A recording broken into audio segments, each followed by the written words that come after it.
Hey, this is Kelly.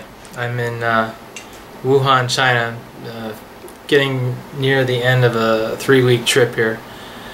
And you can see in the background, well, you can't really see it, it's too much smog, but there's a TV tower. I don't think it's lit up tonight, but anyway, wanted to talk about the China study, since I'm here in China. A lot of you, if you clicked on this video, then you probably know about the book, The China Study. It's a popular vegan book written by T. Colin Campbell. And this book, I read it last year. I bought it, I think it was I bought it as a Christmas gift for my daughter. She's a vegan. And I actually ended up reading it probably more than she did and getting more out of the book, I think, than she did. But after visiting China, I gotta say, it's really ironic that a well-known vegan book would be titled The China Study. It just doesn't make any sense to me, because I haven't met any vegans here. I mean, I haven't even met any vegetarians here. You know, not only do people you know, consume you know, dairy products, but they consume meat. They're not even vegetarian. I mean, and maybe they're close to vegetarian. You know, they eat a lot of rice, they eat a lot of noodles, a lot of vegetables. But I think a lot of people eat meat in China, at least in the well-populated areas. And maybe that's what the book was about, The China Study. It was maybe more about rural China, maybe where it's less populated. It's been a while since I read the book, so I don't really recall.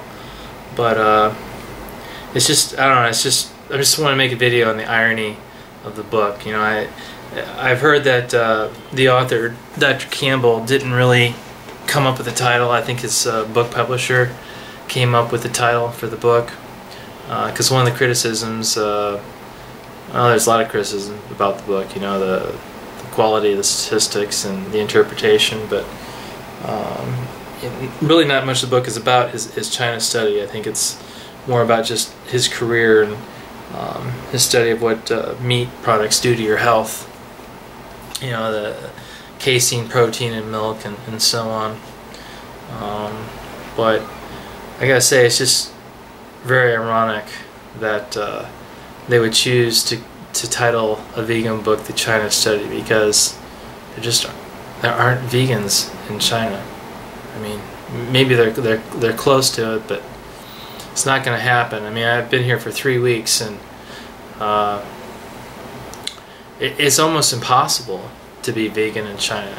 Well, especially when you're going out to restaurants, and you know, I suppose if you went to street markets, you know, you could probably buy a lot of fruit and vegetables, and if you had maybe a residence inn, you know, where you had a refrigerator, then you could probably feed yourself, you know, fruits and vegetables. But you know, if you don't have that luxury, you're just in a hotel and you have to go out to eat, and you don't speak the language, so you're counting on other people to order for you, then you know, you basically got to eat what you get. And if you choose not to eat meat, then you're gonna starve, and I don't want to starve. So I've been eating meat, but I don't know. So this is very, very ironic that a well-known vegan book would be called The China Study, because it's not happening here. It's not happening. So, you know, and another irony is that it seems like a lot of Chinese really, you know, like American things and want to be like Americans in terms of what they consume. I've seen you know, a lot of fashions here similar to what you see in the U.S. And it seems like veganism and vegetarianism is becoming more popular in the U.S. So I don't know, maybe down the road it'll become more popular in China. But I googled vegetarian restaurants in Wuhan, and Wuhan's a small Chinese village of about 10 million people.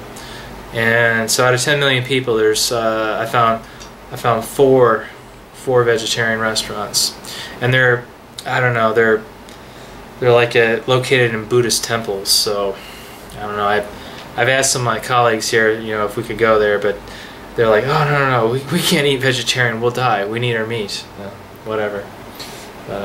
So anyway, just want to make a video on the irony of the book. You know, well-known vegan book being called the China Study. It's just very ironic. It's almost like a sick joke maybe that the publishers did. Maybe they're gonna figure they're gonna get more book sales by, you know, the twist, the irony of it all.